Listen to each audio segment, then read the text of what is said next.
شروع اللہ کے نام سے جو سب پر مہربان ہے، بہت مہربان ہے۔ اور میں یہ دعویٰ نہیں کرتا کہ میرا نفس بالکل پاک صاف ہے۔ واقعہ یہ ہے کہ نفس تو برائی کی تلقین کرتا ہی رہتا ہے۔ ہاں، میرا رب رحم فرما دے تو بات اور ہے کہ اس صورت میں نفس کا کوئی داؤ نہیں چلتا۔ بے شک میرا رب بہت بخشنے والا، بڑا مہربان ہے۔ اور بادشاہ نے کہا کہ اس کو میرے پاس لے آؤ، میں اسے خالص اپنا معاون بناؤں گا۔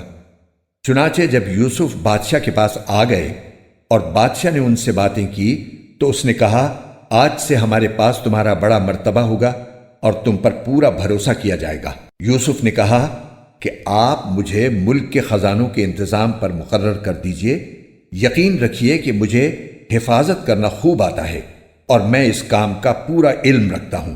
اور اس طرح ہم نے یوسف کو ملک میں ایسا اقتدار عطا کیا کہ وہ اس میں جہاں چاہیں اپنا ٹھکانہ بنائیں۔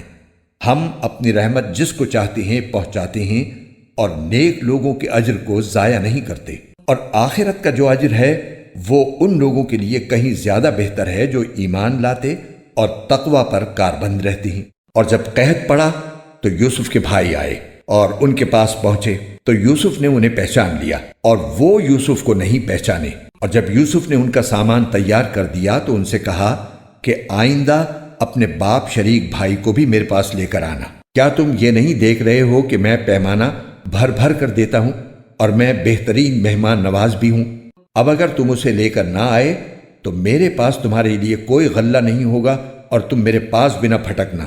وہ بولے، ہم اس کے والد کو اس کے بارے میں بہلانے کی کوشش کریں گے کہ وہ اسے ہمارے ساتھ بھیج دیں، اور ہم ایسا ضرور کریں گے۔ اور یوسف نے اپنے نوکروں سے کہہ دیا کہ وہ ان بھائیوں کا مال جس کے بدلے انہوں نے غلہ خریدا ہے انہی کے کجاووں میں رکھ دیں، تاکہ جب یہ اپنے گھر والوں کے پاس واپس پہنچیں تو اپنے مال کو پہچان لیں، شاید اس احسان کی وجہ سے وہ دوبارہ آئیں۔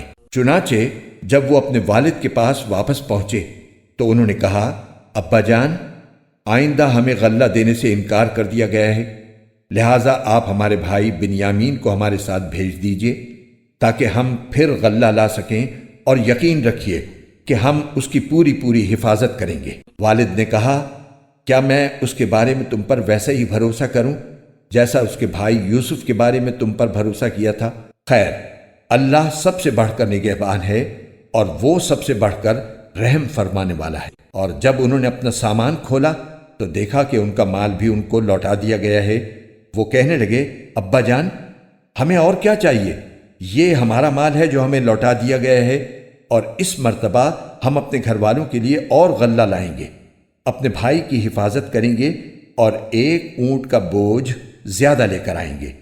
اس طرح یہ زیادہ غلہ بڑی آسانی سے مل جائے گا۔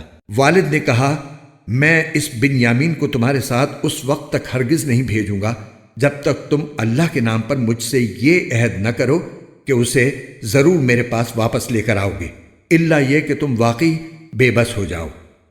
چنانچہ جب انہوں نے اپنے والد کو یہ عہد دے دیا تو والد نے کہا، جو قول و قرار ہم کر رہے ہیں اس پر اللہ نگہبان ہے۔ اور ساتھ ہی یہ بھی کہا کہ میرے بیٹو، تم سب ایک دروازے سے شہر میں داخل نہ ہونا بلکہ مختلف دروازوں سے داخل ہونا۔ میں اللہ کی مشیت سے تمہیں نہیں بچا سکتا، حکم اللہ کے سوا کسی کا نہیں چلتا، اسی پر میں نے بھروسہ کر رکھا ہے، اور جن جن کو بھروسہ کرنا ہو انہیں چاہیے کہ اسی پر بھروسہ کریں۔ اور جب وہ بھائی اسی طرح مصر میں داخل ہوئے جس طرح ان کے والد نے کہا تھا، تو یہ عمل اللہ کی مشیت سے ان کو ذرا بھی بچانے والا نہیں تھا، لیکن یعقوب کے دل میں ایک خواہش تھی جو انہوں نے پوری کر لی۔ بے شک وہ ہمارے سکھائے ہوئے علم کے حامل تھے، لیکن اکثر لوگ معاملے کی حقیقت نہیں جانتے۔ اور جب یہ لوگ یوسف کے پاس پہنچے تو انہوں نے اپنے سگے بھائی بنیامین کو اپنے پاس خاص جگہ دی اور انہیں بتایا کہ میں تمہارا بھائی ہوں، لہٰذا تم ان باتوں پر رنجیدہ نہ ہونا جو یہ دوسرے بھائی کرتے رہے ہیں۔ پھر جب یوسف نے ان کا سامان تیار کر دیا تو پانی پینے کا پیالہ اپنے سگے بھائی کے کجاوے میں رکھوا دیا۔ پھر ایک منادی نے پکار کر کہا کہ اے قافلے والو، تم چور ہو۔ انہوں نے ان کی طرف مڑ کر پوچھا کہ کیا چیز ہے جو تم سے گم ہو گئی ہے؟ انہوں نے کہا کہ ہمیں بادشاہ کا پیمانہ نہیں مل رہا اور جو شخص اسے لا کر دے گا اس کو ایک اونٹ کا بوجھ انعام میں ملے گا، اور میں اس انعام کی دلوانی کی ذمہ داری لیتا ہوں۔ وہ بھائی بولے، اللہ کی قسم، آپ لوگ جانتے ہیں کہ ہم زمین میں فساد پھیلانے کے لیے نہیں آئے تھے اور نہ ہم چوری کرنے والے لوگ ہیں۔ انہوں نے کہا کہ اگر تم لوگ جھوٹے ثابت ہوئے تو اس کی کیا سزا ہوگی؟ انہوں نے کہا اس کی سزا یہ ہے کہ جس کے کجاوے میں سے وہ پیالہ مل جائے وہ خود سزا میں دھر لیا جائے۔ جو لوگ ظلم کرتے ہیں ہم ان کو ایسی ہی سزا دیا کرتے ہیں۔ چنانچہ یوسف نے اپنے سگے بھائی کے تھیلے سے پہلے دوسرے بھائیوں کے تھیلوں کی تلاشی شروع کی، پھر اس پیالے کو اپنے سگے بھائی کے تھیلے میں سے برآمد کر لیا۔ اس طرح ہم نے یوسف کی خاطر یہ تدبیر کی، اللہ کی یہ مشیت نہ ہوتی تو یوسف کے لیے یہ ممکن نہیں تھا کہ وہ بادشاہ کے قانون کے مطابق اپنے بھائی کو اپنے پاس رکھ لیتے، اور ہم جس کو چاہتے ہیں اس کے درجے بلند کر دیتے ہیں، اور جتنے علم والے ہیں ان سب کے اوپر ایک بڑا علم رکھنے والا موجود ہے۔ بہرحال وہ بھائی بولے کہ اگر اس بن یامین نے چوری کی ہے تو کچھ تعجب نہیں، کیونکہ اس کا ایک بھائی اس سے پہلے بھی چوری کر چکا ہے۔ اس پر یوسف نے ان پر ظاہر کیے بغیر چپکے سے دل میں کہا کہ تم تو اس معاملے میں کہیں زیادہ برے ہو، اور جو بیان تم دے رہے ہو اللہ اس کی حقیقت خوب جانتا ہے۔ اب وہ کہنے لگے کہ اے عزیز، اس کا ایک بہت بوڑھا باپ ہے، اس لیے اس کی جگہ ہم میں سے کسی کو اپنے پاس رکھ لیجئے۔ ہم آپ کو ان لوگوں میں سے سمجھتے ہیں جو احسان کیا کرتے ہیں۔ یوسف نے کہا، اس ناانصافی سے میں اللہ کی پناہ مانگتا ہوں کہ جس شخص کے پاس سے ہماری چیز ملی ہے اس کو چھوڑ کر کسی اور کو پکڑ لیں۔ اگر ہم ایسا کریں گے تو یقینی طور پر ہم ظالم ہوں گے۔ چنانچہ جب وہ یوسف سے مایوس ہو گئے تو الگ ہو کر چپکے مشورہ کرنے لگے۔ ان سب میں جو بڑا تھا اس نے کہا، کیا تمہیں معلوم نہیں کہ تمہارے والد نے تم سے اللہ کے نام پر عہد لیا تھا، اور اس سے پہلے تم یوسف کے معاملے میں جو قصور کر چکے ہو وہ بھی معلوم ہے؟ لہٰذا میں تو اس ملک سے اس وقت تک نہیں ٹلوں گا جب تک میرے والد مجھے اجازت نہ دیں یا اللہ ہی میرے حق میں کوئی فیصلہ فرما دے، اور وہی سب سے بہتر فیصلہ کرنے والا ہے۔ جاؤ، اپنے والد کے پاس واپس جاؤ اور ان سے کہو کہ ابا جان، آپ کے بیٹے نے چوری کر لی تھی اور ہم نے وہی بات کہی ہے جو ہمارے علم میں آئی ہے، اور غیب کی نگہبانی تو ہمارے بس میں نہیں تھی، اور جس بستی میں ہم تھے اس سے پوچھ لیجئے، اور جس قافلے میں ہم آئے ہیں اس سے تحقیق کر لیجئے۔ یہ بالکل پکی بات ہے کہ ہم سچے ہیں۔ چنانچہ یہ بھائی یعقوب علیہ السلام کے پاس گئے اور ان سے وہی بات کہی جو بڑے بھائی نے سکھائی تھی۔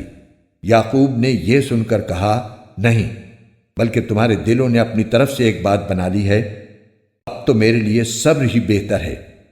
کچھ بعید نہیں کہ اللہ میرے پاس ان سب کو لے آئے، بے شک اس کا علم بھی کامل ہے، حکمت بھی کامل۔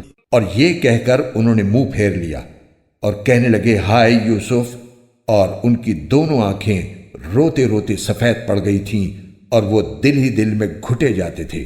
ان کے بیٹے کہنے لگے، اللہ کی قسم، آپ یوسف کو یاد کرنا نہیں چھوڑیں گے یہاں تک کہ بالکل گھل کر رہ جائیں گے یا ہلاک ہو بیٹھیں گے۔ یعقوب نے کہا، میں اپنے رنج و غم کی فریاد تم سے نہیں، صرف اللہ سے کرتا ہوں، اور اللہ کے بارے میں جتنا میں جانتا ہوں تم نہیں جانتے۔ میرے بیٹو، جاؤ اور یوسف اور اس کے بھائی کا کچھ سراغ لگاؤ، اور اللہ کی رحمت سے نا امید نہ ہو۔ یقین جانو اللہ کی رحمت سے وہی لوگ نا امید ہوتے ہیں جو کافر ہیں۔ چنانچہ جب وہ یوسف کے پاس پہنچے تو انہوں نے یوسف سے کہا، اے عزیز، ہم پر اور ہمارے گھر والوں پر سخت مصیبت پڑی ہوئی ہے، اور ہم ایک معمولی سی پونجی لے کر آئے ہیں۔ آپ ہمیں پورا پورا غلہ دے دیجئے اور اللہ کے لیے ہم پر احسان کیجئے، یقیناً اللہ اپنی خاطر احسان کرنے والوں کو بڑا اجر عطا فرماتا ہے۔ یوسف نے کہا، تمہیں کچھ پتہ ہے کہ تم جب جہالت میں مبتلا تھے تو تم نے یوسف اور اس کے بھائی کے ساتھ کیا کیا تھا؟ اس پر وہ بول اٹھے، ارے کیا تم ہی یوسف ہو؟ یوسف نے کہا، میں یوسف ہوں اور یہ میرا بھائی ہے، اللہ نے ہم پر بڑا احسان فرمایا ہے۔ حقیقت یہ ہے کہ جو شخص تقوی اور صبر سے کام لیتا ہے تو اللہ نیکی کرنے والوں کا اجر ضائع نہیں کرتا۔ انہوں نے کہا، اللہ کی قسم، اللہ نے تم کو ہم پر ترجیح دی ہے اور ہم یقیناً خطا کار تھے۔ یوسف بولے آج تم پر کوئی ملامت نہیں ہوگی، اللہ تمہیں معاف کرے، وہ سارے رحم کرنے والوں سے بڑھ کر رحم کرنے والا ہے۔ میرا یہ قمیص لے جاؤ اور اسے میرے والد کے چہرے پر ڈال دینا، اس سے ان کی بینائی واپس آ جائے گی، اور اپنے سارے گھر والوں کو میرے پاس لے آؤ۔ اور جب یہ قافلہ مصر سے کینان کی طرف روانہ ہوا تو ان کے والد نے کینان میں آس پاس کے لوگوں سے کہا کہ اگر تم مجھے یہ نہ کہو کہ بوڑھا سٹھیا گیا ہے تو مجھے تو یوسف کی خوشبو آ رہی ہے۔ لوگوں نے کہا اللہ کی قسم آپ ابھی تک اپنی پرانی غلط فہمی میں پڑے ہوئے ہیں۔ پھر جب خوشخبری دینے والا پہنچ گیا تو اس نے یوسف کی قمیص ان کے منہ پر ڈال دی اور فوراً ان کی بینائی واپس آ گئی۔ انہوں نے اپنے بیٹوں سے کہا کیا میں نے تم سے نہیں کہا تھا کہ اللہ کے بارے میں جتنا میں جانتا ہوں تم نہیں جانتے؟ وہ کہنے لگے ابا جان آپ ہمارے گناہوں کی بخشش کی دعا فرمائیے، ہم یقیناً بڑے خطا کار تھے۔ یعقوب نے کہا میں عنقریب اپنے پروردگار سے تمہاری بخشش کی دعا کروں گا، بے شک وہی ہے جو بہت بخشنے والا بڑا مہربان ہے۔ پھر جب یہ سب لوگ یوسف کے پاس پہنچے تو انہوں نے اپنے والدین کو اپنے پاس جگہ دی اور سب سے کہا کہ آپ سب مصر میں داخل ہو جائیں جہاں انشاءاللہ سب چین سے رہیں گے۔ اور انہوں نے اپنے والدین کو تخت پر بٹھایا اور وہ سب ان کے سامنے سجدے میں گر پڑے۔ اور یوسف نے کہا ابا جان یہ میرے خواب کی تعبیر ہے جسے میرے پروردگار نے سچ کر دکھایا، اور اس نے مجھ پر بڑا احسان فرمایا کہ مجھے قید خانے سے نکال دیا اور آپ لوگوں کو دیہات سے یہاں لے آیا، حالانکہ اس سے پہلے شیطان نے میرے اور میرے بھائیوں کے درمیان فساد ڈال دیا تھا۔ حقیقت یہ ہے کہ میرا پروردگار جو کچھ چاہتا ہے اس کے لیے بڑی لطیف تدبیریں کرتا ہے، بے شک وہی ہے جس کا علم بھی کامل ہے، حکمت بھی کامل۔ میرے پروردگار تو نے مجھے حکومت سے بھی حصہ عطا فرمایا اور مجھے تعبیر خواب کے علم سے بھی نوازا۔ آسمانوں اور زمین کے پیدا کرنے والے تو ہی دنیا اور آخرت میں میرا رکھوالا ہے، مجھے اس حالت میں دنیا سے اٹھانا کہ میں تیرا فرما بردار ہوں اور مجھے نیک لوگوں میں شامل کرنا۔ اے پیغمبر یہ تمام واقعہ غیب کی خبروں کا ایک حصہ ہے جو ہم تمہیں وحی کے ذریعے بتا رہے ہیں، اور تم اس وقت ان یوسف کے بھائیوں کے پاس موجود نہیں تھے جب انہوں نے سازش کر کے اپنا فیصلہ پختہ کر لیا تھا کہ یوسف کو کنویں میں ڈالیں گے۔ اس کے باوجود اکثر لوگ ایمان لانے والے نہیں ہیں، چاہے تمہارا کیسا ہی دل چاہتا ہو، حالانکہ تم ان سے اس تبلیغ پر کوئی اجرت نہیں مانگتے۔ یہ تو دنیا جہان کے سب لوگوں کے لیے بس ایک نصیحت کا پیغام ہے، اور آسمانوں اور زمین میں کتنی ہی نشانیاں ہیں جن پر ان کا گزر ہوتا رہتا ہے، مگر یہ ان سے منہ موڑ جاتی ہیں۔ اور ان میں سے اکثر لوگ ایسے ہیں کہ اللہ پر ایمان رکھتے بھی ہیں تو اس طرح کہ وہ اس کے ساتھ شرک بھی کرتے جاتے ہیں۔ بھلا کیا ان لوگوں کو اس بات کا ذرا ڈر نہیں ہے کہ اللہ کے عذاب کی کوئی بلا آ کر ان کو لپیٹ لے، یا ان پر قیامت اچانک ٹوٹ پڑے اور انہیں پہلے سے احساس بھی نہ ہو؟ اے پیغمبر کہہ دو کہ یہ میرا راستہ ہے، میں بھی پوری بصیرت کے ساتھ اللہ کی طرف بلاتا ہوں، اور جنہوں نے میری پیروی کی ہے وہ بھی، اور اللہ ہر قسم کے شرک سے پاک ہے، اور میں ان لوگوں میں سے نہیں ہوں جو اللہ کے ساتھ کسی کو شریک ٹھہراتے ہیں۔ اور ہم نے تم سے پہلے جو رسول بھیجے وہ سب مختلف بستیوں میں بسنے والے انسان ہی تھے جن پر ہم وہی بھیجتے تھے۔ تو کیا ان لوگوں نے زمین میں چل پھر کر یہ نہیں دیکھا کہ ان سے پہلے کی قوموں کا انجام کیسا ہوا؟ اور آخرت کا گھر یقیناً ان لوگوں کے لیے کہیں بہتر ہے جنہوں نے تقوی اختیار کیا۔ کیا پھر بھی تم عقل سے کام نہیں لیتے؟ پچھلے انبیاء کے ساتھ بھی یہی ہوا کہ ان کی قوموں پر عذاب آنے میں کچھ دیر لگی، یہاں تک کہ جب پیغمبر لوگوں سے مایوس ہو گئے اور کافر لوگ یہ سمجھنے لگے کہ انہیں جھوٹی دھمکیاں دی گئی تھیں تو ان پیغمبروں کے پاس ہماری مدد پہنچ گئی، یعنی کافروں پر عذاب آیا اور جن کو ہم چاہتے تھے انہیں بچا لیا گیا، اور جو لوگ مجرم ہوتے ہیں ان سے ہمارے عذاب کو ٹالا نہیں جا سکتا۔ یقیناً ان کے واقعات میں عقل و ہوش رکھنے والوں کے لیے بڑا عبرت کا سامان ہے۔ یہ کوئی ایسی بات نہیں ہے جو جھوٹ موٹ گھڑ لی گئی ہو، بلکہ اس سے پہلے جو کتابیں آ چکی ہیں ان کی تصدیق ہے اور ہر بات کی وضاحت، اور جو لوگ ایمان لائیں ان کے لیے ہدایت اور رحمت کا سامان۔ شروع اللہ کے نام سے جو سب پر مہربان ہے، بہت مہربان ہے۔ الف لام میم را، یہ اللہ کی کتاب کی آیتیں ہیں، اور اے پیغمبر جو کچھ تم پر تمہارے پروردگار کی طرف سے نازل کیا گیا ہے برحق ہے، لیکن اکثر لوگ ایمان نہیں لا رہے۔ اللہ وہ ہے جس نے ایسے ستونوں کے بغیر آسمانوں کو بلند کیا جو تمہیں نظر آ سکیں، پھر اس نے عرش پر استوا فرمایا اور سورج اور چاند کو کام پر لگا دیا۔ ہر چیز ایک معین میعاد تک کے لیے رواں دواں ہے۔ وہی تمام کاموں کی تدبیر کرتا ہے، وہی ان نشانیوں کو کھول کھول کر بیان کرتا ہے تاکہ تم اس بات کا یقین کر لو کہ ایک دن تمہیں اپنے پروردگار سے جا ملنا ہے۔ اور وہی ذات ہے جس نے یہ زمین پھیلائی، اس میں پہاڑ اور دریا بنائے، اور اس میں ہر قسم کے پھلوں کے دو دو جوڑے پیدا کیے۔ وہ دن کو رات کی چادر اڑا دیتا ہے۔ حقیقت یہ ہے کہ ان ساری باتوں میں ان لوگوں کے لیے نشانیاں ہیں جو غور و فکر کریں۔ اور زمین میں مختلف قطعے ہیں جو پاس پاس واقع ہوئے ہیں، اور انگوروں کے باغ اور کھجور کے درخت ہیں جن میں سے کچھ دوہرے تنے والے ہیں اور کچھ اکہرے تنے والے، سب ایک ہی پانی سے سیراب ہوتے ہیں، اور ہم ان میں سے کسی کو ذائقے میں دوسرے پر فوقیت دے دیتے ہیں۔ یقیناً ان سب باتوں میں ان لوگوں کے لیے نشانیاں ہیں جو عقل سے کام لیں۔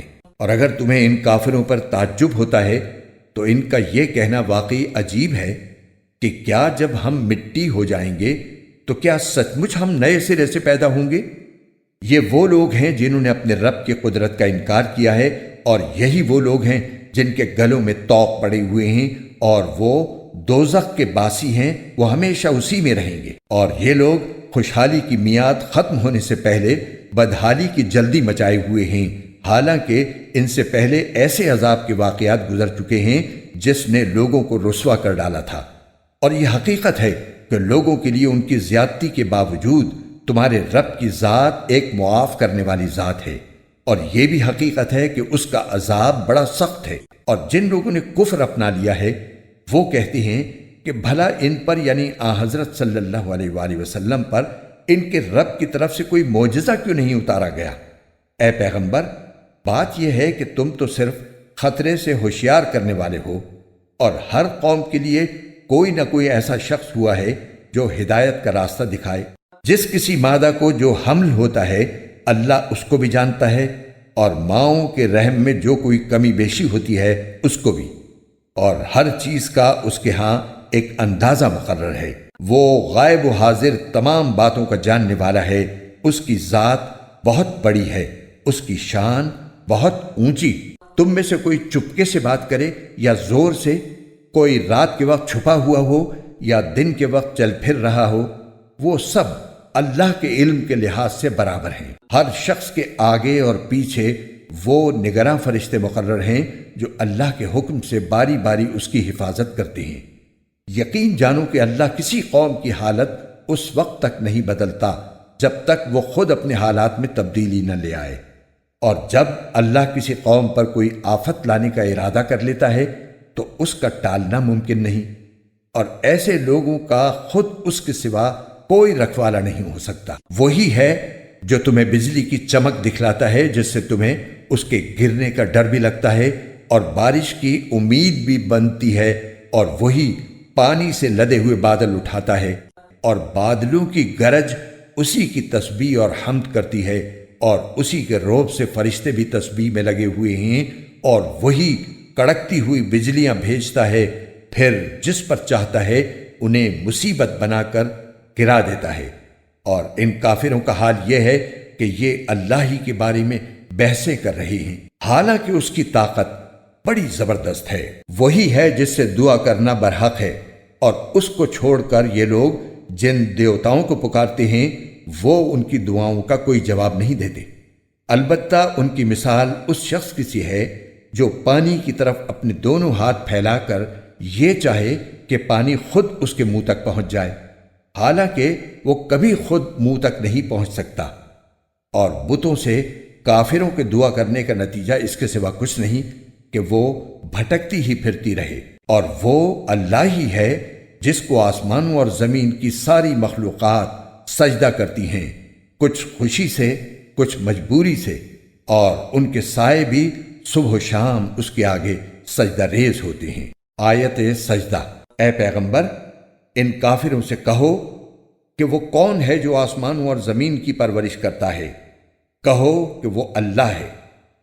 کہو کہ کیا پھر بھی تم نے اس کو چھوڑ کر ایسے کارساز بنا لیے ہیں جنہیں خود اپنے آپ کو بھی نہ کوئی فائدہ پہنچانے کی قدرت حاصل ہے نہ نقصان پہنچانے کی؟ کہو کہ کیا اندھا اور دیکھنے والا برابر ہو سکتا ہے؟ یا کیا اندھیریاں اور روشنی ایک جیسی ہو سکتی ہیں؟ یا ان لوگوں نے اللہ کے ایسے شریک مانے ہوئے ہیں جنہوں نے کوئی چیز اسی طرح پیدا کی ہو جیسے اللہ پیدا کرتا ہے، اور اس وجہ سے ان کو دونوں کی تخلیق ایک جیسی معلوم ہو رہی ہو؟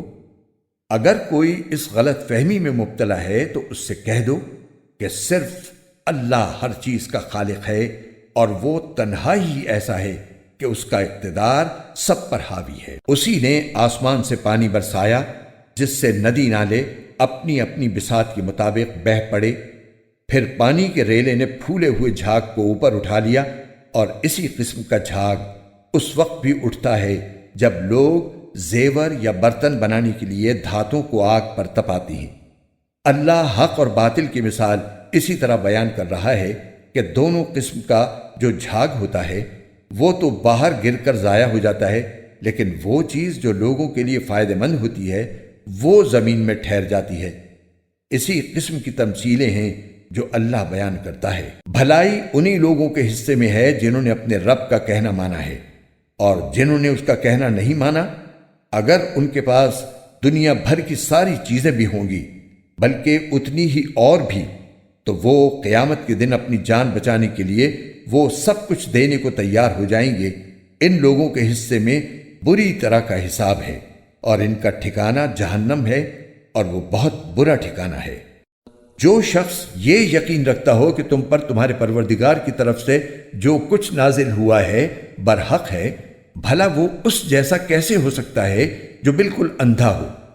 حقیقت یہ ہے کہ نصیحت تو وہی لوگ قبول کرتے ہیں جو عقل و ہوش رکھتے ہوں، یعنی وہ لوگ جو اللہ سے کیے ہوئے عہد کو پورا کرتے ہیں اور معاہدے کی خلاف ورزی نہیں کرتے، اور جن رشتوں کو اللہ نے جوڑے رکھنے کا حکم دیا ہے یہ لوگ انہیں جوڑے رکھتے ہیں اور اپنے پروردگار سے ڈرتے ہیں اور حساب کے برے انجام سے خوف کھاتے ہیں۔ اور یہ وہ لوگ ہیں جنہوں نے اپنے رب کی خوشنودی کی خاطر صبر سے کام لیا ہے اور نماز قائم کی ہے، اور ہم نے انہیں جو رزق عطا فرمایا ہے اس میں سے خفیہ بھی اور علانیہ بھی خرچ کیا ہے، اور وہ بدسلوکی کا دفاع حسن سلوک سے کرتے ہیں۔ وطن اصلی میں بہترین انجام ان کا حصہ ہے، یعنی ہمیشہ رہنے کے لیے وہ باغات جن میں وہ خود بھی داخل ہوں گے، اور ان کے باپ دادوں، بیویوں اور اولاد میں سے بھی جو نیک ہوں گے وہ بھی، اور ان کے استقبال کے لیے فرشتے ان کے پاس ہر دروازے سے یہ کہتے ہوئے داخل ہوں گے کہ تم نے دنیا میں جو صبر سے کام لیا تھا اس کی بدولت اب تم پر سلامتی ہی سلامتی نازل ہوگی، اور تمہارے اصلی وطن میں یہ تمہارا بہترین انجام ہے۔ اور دوسری طرف جو لوگ اللہ سے کیے ہوئے عہد کو مضبوطی سے باندھنے کے بعد توڑتے ہیں اور جن رشتوں کو اللہ نے جوڑے رکھنے کا حکم دیا ہے انہیں کاٹ ڈالتے ہیں اور زمین میں فساد مچاتے ہیں، تو ایسے لوگوں کے حصے میں لعنت آتی ہے، اور اصلی وطن میں برا انجام انہی کا ہے۔ اللہ جس کے لیے چاہتا ہے رزق میں وسعت کر دیتا ہے، اور جس کے لیے چاہتا ہے تنگی کر دیتا ہے۔ یہ کافر لوگ دنیاوی زندگی پر مگن ہیں، حالانکہ آخرت کے مقابلے میں دنیاوی زندگی کی حیثیت اس سے زیادہ نہیں کہ وہ معمولی سی پونجی ہے۔ اور جن لوگوں نے کفر اپنا لیا ہے وہ یہ کہتے ہیں کہ ان پر، یعنی محمد صلی اللہ علیہ وسلم پر، ان کے پروردگار کی طرف سے کوئی نشانی کیوں نہیں اتاری گئی؟ کہہ دو کہ اللہ جس کو چاہتا ہے گمراہ کر دیتا ہے اور اپنے راستے پر انہی کو لاتا ہے جو اس کی طرف رجوع کریں۔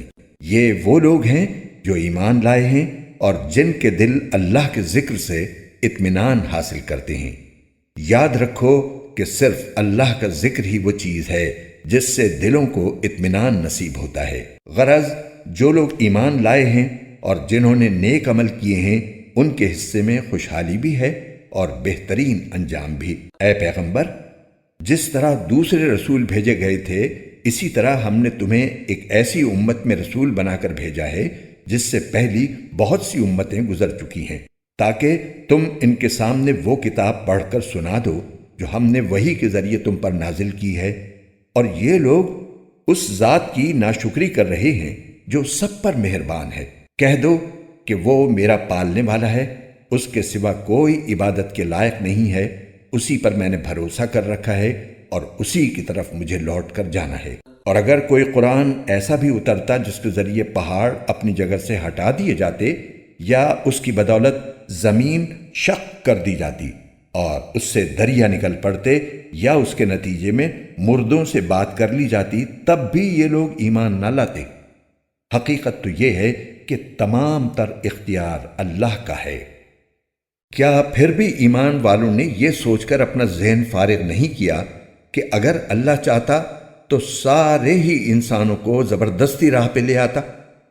اور جنہوں نے کفر اپنایا ہے ان پر تو ان کے کرتوت کی وجہ سے ہمیشہ کوئی نہ کوئی کھڑکھڑانے والی مصیبت پڑتی رہتی ہے، یا ان کی بستی کے قریب کہیں نازل ہوتی رہتی ہے، یہاں تک کہ ایک دن اللہ نے جو وعدہ کر رکھا ہے وہ آ کر پورا ہو جائے گا۔ یقین رکھو کہ اللہ وعدے کی خلاف ورزی نہیں کرتا۔ اور اے پیغمبر، حقیقت یہ ہے کہ تم سے پہلے پیغمبروں کا بھی مذاق اڑایا گیا تھا، اور ایسے کافروں کو بھی میں نے مہلت دی تھی، مگر کچھ وقت کے بعد میں نے ان کو گرفت میں لے لیا۔ اب دیکھ لو کہ میرا عذاب کیسا تھا۔ بھلا بتاؤ کہ ایک طرف وہ ذات ہے جو ہر شخص کے ہر کام کی نگرانی کر رہی ہے، اور دوسری طرف ان لوگوں نے اللہ کے ساتھ شریک مانے ہوئے ہیں۔ کہو کہ ذرا ان اللہ کے شریکوں کے نام تو بتاؤ۔ اگر کوئی نام لوگے تو کیا اللہ کو کسی ایسے وجود کی خبر دو گے جس کا دنیا بھر میں اللہ کو بھی پتہ نہیں ہے؟ یا خالی زبان سے ایسے نام لے لوگے جن کے پیچھے کوئی حقیقت نہیں؟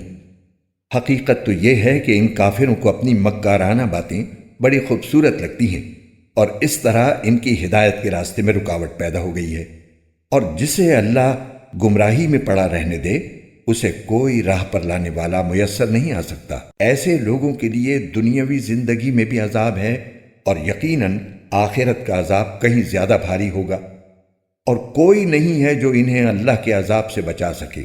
دوسری طرف وہ جنت جس کا متقی لوگوں سے وعدہ کیا گیا ہے، اس کا حال یہ ہے کہ اس کے نیچے نہریں بہتی ہیں، اس کے پھل بھی سدا بہار ہیں اور اس کی چھاؤں بھی۔ یہ انجام ہے ان لوگوں کا جنہوں نے تقوی اختیار کیا، جبکہ کافروں کا انجام دوزخ کی آگ ہے۔ اور اے پیغمبر، جن لوگوں کو ہم نے کتاب دی ہے وہ اس کلام سے خوش ہوتے ہیں جو تم پر نازل کیا گیا ہے، اور انہی گروہوں میں وہ بھی ہیں جو اس کی بعض باتوں کو ماننے سے انکار کرتے ہیں۔ کہہ دو کہ مجھے تو یہ حکم دیا گیا ہے کہ میں اللہ کی عبادت کروں اور اس کے ساتھ کسی کو خدائی میں شریک نہ مانوں۔ اسی بات کی میں دعوت دیتا ہوں، اور اسی اللہ کی طرف مجھے لوٹ کر جانا ہے۔ اور اسی طرح ہم نے اس قرآن کو عربی زبان میں ایک حکم نامہ بنا کر نازل کیا ہے، اور اے پیغمبر، تمہارے پاس جو علم آ چکا ہے، اگر اس کے بعد بھی تم ان لوگوں کی خواہشات کے پیچھے چلے تو اللہ کے مقابلے میں نہ تمہارا کوئی مددگار ہوگا نہ کوئی بچانے والا۔ حقیقت یہ ہے کہ ہم نے تم سے پہلے بھی بہت سے رسول بھیجے ہیں، اور انہیں بیوی بچے بھی عطا فرمائے ہیں، اور کسی رسول کو یہ اختیار نہیں تھا کہ وہ کوئی ایک آیت بھی اللہ کے حکم کے بغیر لا سکے۔ ہر زمانے کے لیے الگ کتاب دی گئی ہے۔ اللہ جس حکم کو چاہتا ہے منسوخ کر دیتا ہے، اور جس کو چاہتا ہے باقی رکھتا ہے، اور تمام کتابوں کی جو اصل ہے وہ اسی کے پاس ہے۔ اور جس بات کی دھمکی ہم ان کافروں کو دیتے ہیں، چاہے اس کا کوئی حصہ ہم تمہیں تمہاری زندگی ہی میں دکھا دیں یا اس سے پہلے ہی تمہیں دنیا سے اٹھا لیں، بہرحال تمہارے ذمے تو صرف پیغام پہنچا دینا ہے، اور حساب لینے کی ذمہ داری ہماری ہے۔ کیا ان لوگوں کو یہ حقیقت نظر نہیں آئی کہ ہم ان کی زمین کو چاروں طرف سے گھٹاتے چلے آ رہے ہیں، ہر حکم اللہ دیتا ہے، کوئی نہیں ہے جو اس کے حکم کو توڑ سکے، اور وہ جلد حساب لینے والا ہے۔ جو لوگ ان سے پہلے گزرے ہیں، چالیں انہوں نے بھی چلی تھی، لیکن چال تو تمام تر اللہ ہی کی چلتی ہے۔ کوئی بھی شخص جو کچھ کرتا ہے سب اسے معلوم ہے، اور کافروں کو عنقریب پتہ لگ جائے گا کہ اصلی وطن کا نیک انجام کس کے حصے میں آتا ہے۔ اور جن لوگوں نے کفر اپنا لیا ہے وہ کہتے ہیں کہ تم پیغمبر نہیں ہو۔ کہہ دو کہ میرے اور تمہارے درمیان گواہی کے لیے اللہ کافی ہے، نیز ہر وہ شخص جس کے پاس کتاب کا علم ہے۔ شروع اللہ کے نام سے جو سب پر مہربان ہے، بہت مہربان ہے۔ الف لام را۔ اے پیغمبر، یہ ایک کتاب ہے جو ہم نے تم پر نازل کی ہے تاکہ تم لوگوں کو ان کے پروردگار کے حکم سے اندھیروں سے نکال کر روشنی میں لے آؤ، یعنی اس ذات کے راستے کی طرف جس کا اقتدار سب پر غالب ہے اور جو ہر تعریف کا مستحق ہے۔ وہ اللہ کہ آسمانوں اور زمین میں جو کچھ ہے اسی کی ملکیت ہے، اور افسوس ہے ان لوگوں پر جو حق کا انکار کرتے ہیں، کیونکہ انہیں سخت عذاب ہونے والا ہے۔ وہ لوگ جو آخرت کے مقابلے میں دنیا کی زندگی کو پسند کرتے ہیں اور دوسروں کو راستے پر آنے سے روکتے ہیں اور اس میں ٹیڑھ تلاش کرتے رہتے ہیں، وہ پرلے درجے کی گمراہی میں مبتلا ہیں۔ اور ہم نے جب بھی کوئی رسول بھیجا خود اس کی قوم کی زبان میں بھیجا تاکہ وہ ان کے سامنے حق کو اچھی طرح واضح کر سکے۔ پھر اللہ جس کو چاہتا ہے گمراہ کر دیتا ہے اور جس کو چاہتا ہے ہدایت دے دیتا ہے، اور وہی ہے جس کا اقتدار بھی کامل ہے، جس کی حکمت بھی کامل۔ اور ہم نے موسیٰ کو اپنی نشانیاں دے کر بھیجا کہ اپنی قوم کو اندھیروں سے نکال کر روشنی میں لاؤ، اور مختلف لوگوں کو اللہ نے خوشحالی اور بدحالی کے جو دن دکھائے ہیں ان کے حوالے سے انہیں نصیحت کرو۔ حقیقت یہ ہے کہ ہر وہ شخص جو صبر اور شکر کا خوگر ہو، اس کے لیے ان واقعات میں بڑی نشانیاں ہیں۔ وہ وقت یاد کرو جب موسیٰ نے اپنی قوم سے کہا تھا کہ اللہ نے تم پر جو انعام کیا ہے اسے یاد رکھو کہ اس نے تمہیں فرعون کے لوگوں سے نجات دی جو تمہیں بدترین تکلیفیں پہنچاتے تھے اور تمہارے بیٹوں کو ذبح کر ڈالتے اور تمہاری عورتوں کو زندہ رکھتے تھے۔ اور ان تمام واقعات میں تمہارے پروردگار کی طرف سے تمہارا زبردست امتحان تھا، اور وہ وقت بھی جب تمہارے پروردگار نے اعلان فرما دیا تھا کہ اگر تم نے واقعی شکر ادا کیا تو میں تمہیں اور زیادہ دوں گا، اور اگر تم نے ناشکری کی تو یقین جانو میرا عذاب بڑا سخت ہے۔ اور موسیٰ نے کہا تھا کہ اگر تم اور زمین پر بسنے والے تمام لوگ بھی ناشکری کریں تو اللہ کا کوئی نقصان نہیں، کیونکہ اللہ بڑا بے نیاز ہے، بذات خود قابل تعریف۔ اے کفار مکہ، کیا تمہیں ان لوگوں کی خبر نہیں پہنچی جو تم سے پہلے گزر چکے ہیں، قوم نوح، عاد، سمود اور ان کے بعد آنے والی قومیں جنہیں اللہ کے سوا کوئی نہیں جانتا؟ ان سب کے پاس ان کے رسول کھلے کھلے دلائل لے کر آئے تو انہوں نے ان کے منہ پر اپنے ہاتھ رکھ دیے اور کہا کہ جو پیغام تمہیں دے کر بھیجا گیا ہے ہم اس کو ماننے سے انکار کرتے ہیں، اور جس بات کی تم ہمیں دعوت دے رہے ہو اس کے بارے میں ہمیں بڑا بھاری شک ہے۔ ان کے پیغمبروں نے ان سے کہا، کیا اللہ کے بارے میں شک ہے جو سارے آسمانوں اور زمین کا خالق ہے؟ وہ تمہیں بلا رہا ہے کہ تمہاری خاطر تمہارے گناہ معاف کر دے اور تمہیں ایک مقررہ مدت تک مہلت دے۔ انہوں نے کہا کہ تمہاری حقیقت اس کے سوا کچھ بھی نہیں ہے کہ تم ایسے ہی انسانوں جیسے ہم ہیں۔ تم یہ چاہتے ہو کہ ہمارے باپ دادا جن کی عبادت کرتے آئے ہیں ان سے ہمیں روک دو، لہذا کوئی صاف صاف معجزہ لا کر دکھاؤ۔ ان سے ان کے پیغمبروں نے کہا، ہم واقعی تمہاری جیسے انسان ہیں، لیکن اللہ اپنے بندوں میں سے جس پر چاہتا ہے خصوصی احسان فرما دیتا ہے، اور یہ بات ہمارے اختیار میں نہیں ہے کہ ہم اللہ کے حکم کے بغیر تمہیں کوئی معجزہ لا کر دکھائیں۔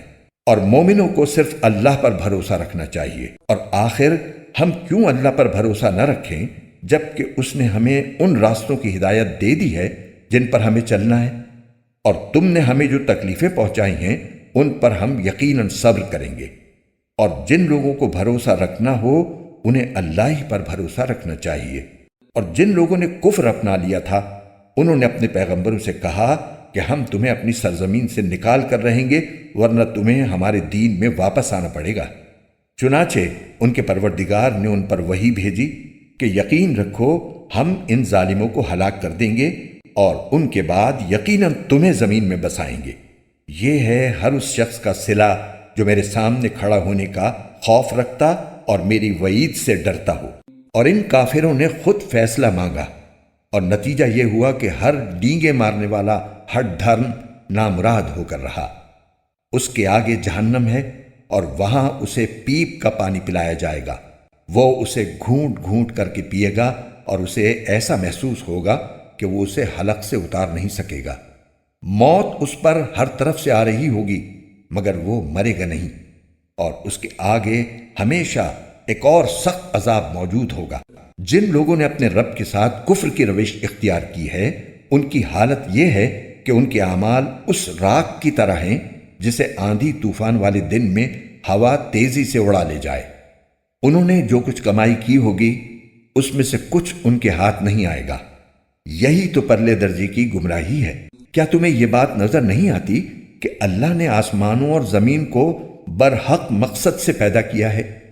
اگر وہ چاہے تو تم سب کو فنا کر دے اور ایک نئی مخلوق وجود میں لے آئے، اور یہ بات اللہ کے لیے کچھ بھی مشکل نہیں ہے۔ اور یہ سب لوگ اللہ کے آگے پیش ہوں گے۔ پھر جو لوگ دنیا میں کمزور تھے وہ بڑائی بگھارنے والوں سے کہیں گے کہ ہم تو تمہارے پیچھے چلنے والے لوگ تھے، تو کیا اب تم ہمیں اللہ کے عذاب سے کچھ بچا لو گے؟ وہ کہیں گے اگر اللہ نے ہمیں ہدایت دی ہوتی تو ہم بھی تمہیں ہدایت دے دیتے۔ چاہے ہم چیخیں، چلائیں یا صبر کریں، دونوں صورتیں ہمارے لیے برابر ہیں۔ ہمارے لیے چھٹکارے کا کوئی راستہ نہیں۔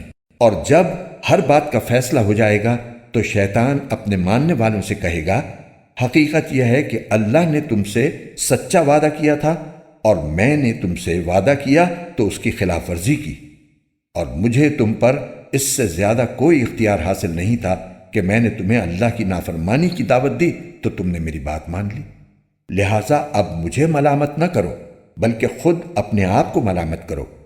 نہ تمہاری فریاد پر میں تمہاری مدد کر سکتا ہوں اور نہ میری فریاد پر تم میری مدد کر سکتے ہو۔ تم نے اس سے پہلے مجھے اللہ کا جو شریک مان لیا تھا، آج میں نے اس کا انکار کر دیا ہے۔ جن لوگوں نے یہ ظلم کیا تھا ان کے حصے میں تو اب دردناک عذاب ہے۔ اور جو لوگ ایمان لائے تھے اور انہوں نے نیک عمل کیے تھے، انہیں ایسے باغات میں داخل کیا جائے گا جن کے نیچے نہریں بہتی ہوں گی۔ اپنے پروردگار کے حکم سے وہ ان باغوں میں ہمیشہ رہیں گے۔ وہ آپس میں ایک دوسرے کا استقبال سلام سے کریں گے۔ کیا تم نے نہیں دیکھا کہ اللہ نے کلمہ طیبہ کی کیسی مثال بیان کی ہے؟ وہ ایک پاکیزہ درخت کی طرح ہے جس کی جڑ زمین میں مضبوطی سے جمی ہوئی ہے اور اس کی شاخیں آسمان میں ہیں۔ اپنے رب کے حکم سے وہ ہر آن پھل دیتا ہے۔ اللہ اس قسم کی مثالیں اس لیے دیتا ہے تاکہ لوگ نصیحت حاصل کریں۔ اور ناپاک کلمے کی مثال ایک خراب درخت کی طرح ہے جسے زمین کے اوپر ہی اوپر سے اکھاڑ لیا جائے، اس میں ذرا بھی جماؤ نہ ہو۔ جو لوگ ایمان لائے ہیں اللہ ان کو اس مضبوط بات پر دنیا کی زندگی میں بھی جماؤ عطا کرتا ہے اور آخرت میں بھی۔ اور ظالم لوگوں کو اللہ بھٹکا دیتا ہے، اور اللہ اپنی حکمت کے مطابق جو چاہتا ہے کرتا ہے۔ کیا تم نے ان لوگوں کو نہیں دیکھا جنہوں نے اللہ کی نعمت کو کفر سے بدل ڈالا اور اپنی قوم کو تباہی کے گھر میں لا اتارا جس کا نام جہنم ہے؟ وہ اس میں جلیں گے اور وہ بہت برا ٹھکانہ ہے۔ اور انہوں نے اللہ کے ساتھ اس کی خدائی میں کچھ شریک بنا لیے تاکہ لوگوں کو اس کے راستے سے گمراہ کریں۔ ان سے کہو کہ تھوڑے سے مزے اڑا لو، کیونکہ آخر کار تمہیں جانا دوزخی کی طرف ہے۔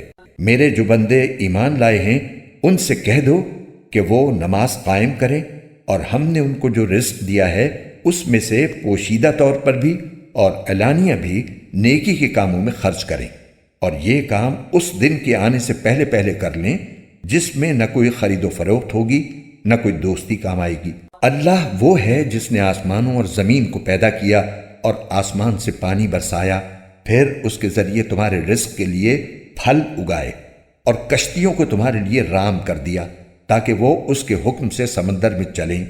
اور دریاؤں کو بھی تمہاری خدمت پر لگا دیا، اور تمہاری خاطر سورج اور چاند کو اس طرح کام پر لگایا کہ وہ مسلسل سفر میں ہیں، اور تمہاری خاطر رات اور دن کو بھی کام پر لگایا، اور تم نے جو کچھ مانگا اس نے اس میں سے جو تمہارے لیے مناسب تھا تمہیں دیا، اور اگر تم اللہ کی نعمتوں کو شمار کرنے لگو تو شمار بھی نہیں کر سکتے۔ حقیقت یہ ہے کہ انسان بہت بے انصاف، بڑا ناشکرا ہے۔ اور یاد کرو وہ وقت جب ابراہیم نے اللہ تعالیٰ سے دعا کرتے ہوئے کہا تھا کہ یا رب اس شہر کو پرامن بنا دیجئے اور مجھے اور میرے بیٹوں کو اس بات سے بچائیے کہ ہم بتوں کی پرستش کریں۔ میرے پروردگار، ان بتوں نے لوگوں کی بڑی تعداد کو گمراہ کیا ہے، لہٰذا جو کوئی میری راہ پر چلے وہ تو میرا ہے، اور جو میرا کہنا نہ مانے تو اس کا معاملہ میں آپ پر چھوڑتا ہوں۔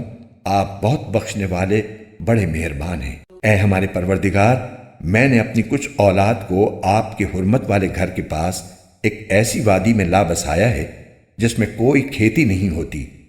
ہمارے پروردگار، یہ میں نے اس لیے کیا تاکہ یہ نماز قائم کریں، لہٰذا لوگوں کے دلوں میں ان کے لیے کشش پیدا کر دیجئے اور ان کو پھلوں کا رزق عطا فرمائیے تاکہ وہ شکر گزار بنے۔ اے ہمارے رب، ہم جو کام چھپ کر کرتے ہیں وہ بھی آپ کے علم میں ہیں، اور جو کام علانیہ کرتے ہیں وہ بھی، اور اللہ سے نہ زمین کی کوئی چیز چھپی ہوئی ہے نہ آسمان کی کوئی چیز۔ تمام تعریفیں اللہ کے لیے ہیں جس نے مجھے بڑھاپے میں اسماعیل اور اسحاق جیسے بیٹے عطا فرمائے۔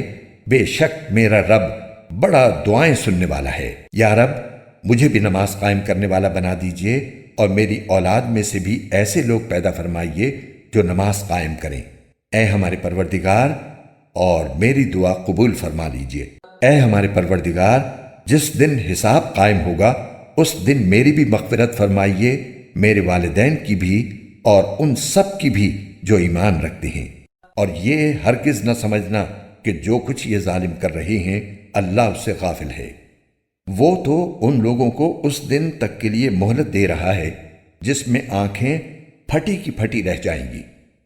وہ سروں کو اوپر اٹھائے ہوئے دوڑ رہے ہوں گے، ان کی نگاہیں جھپکنے کو واپس نہیں آئیں گی، اور ان کے دل بدحواسی میں اڑے جا رہے ہوں گے۔ اور اے پیغمبر، تم لوگوں کو اس دن سے خبردار کرو جب عذاب ان پر آن پڑے گا تو اس وقت یہ ظالم کہیں گے کہ اے ہمارے پروردگار، ہمیں تھوڑی سی مدت کے لیے اور مہلت دے دیجئے تاکہ ہم آپ کی دعوت قبول کر لیں اور پیغمبروں کی پیروی کریں۔ اس وقت ان سے کہا جائے گا کہ ارے کیا تم لوگوں نے قسمیں کھا کھا کر یہ نہیں کہا تھا کہ تم پر کوئی زوال نہیں آ سکتا؟ اور تم ان لوگوں کی بستیوں میں رہ چکے تھے جنہوں نے اپنی جانوں پر ظلم کیا تھا، اور یہ بات کھل کر تمہارے سامنے آ چکی تھی کہ ہم نے ان کے ساتھ کیسا سلوک کیا، اور ہم نے تمہیں مثالیں بھی دی تھیں، اور وہ لوگ اپنی ساری چالیں چل چکے تھے، اور ان کی ساری چالوں کا توڑ اللہ کے پاس تھا، چاہے ان کی چالیں ایسی کیوں نہ ہوں جن سے پہاڑ بھی اپنی جگہ سے ہل جائیں۔ لہٰذا اللہ کے بارے میں ہرگز یہ خیال بھی دل میں نہ لانا کہ اس نے اپنے پیغمبروں سے جو وعدہ کر رکھا ہے اس کی خلاف ورزی کرے گا۔ یقین رکھو کہ اللہ اپنے اقتدار میں سب پر غالب ہے اور انتقام لینے والا ہے۔ اس دن جب یہ زمین ایک دوسری زمین سے بدل دی جائے گی اور آسمان بھی بدل جائے گا، اور سب کے سب خدائے واحد و قہار کے سامنے پیش ہوں گے، اور اس دن تم مجرموں کو اس حالت میں دیکھو گے کہ وہ زنجیروں میں جکڑے ہوئے ہوں گے، ان کے قمیص تارکول کے ہوں گے، اور آگ ان کے چہروں پر چھائی ہوئی ہوگی، تاکہ اللہ ہر شخص کو اس کے کیے کا بدلہ دے۔ اللہ جلد حساب چکانے والا ہے۔ یہ تمام لوگوں کے لیے ایک پیغام ہے، اور اس لیے دیا جا رہا ہے تاکہ انہیں اس کے ذریعے خبردار کیا جائے، اور تاکہ وہ جان لیں کہ معبود برحق بس ایک ہی ہے، اور تاکہ سمجھ رکھنے والے نصیحت حاصل کر لیں۔ شروع اللہ کے نام سے جو سب پر مہربان ہے، بہت مہربان ہے۔ الف لام را، یہ اللہ کی کتاب اور روشن قرآن کی آیتیں ہیں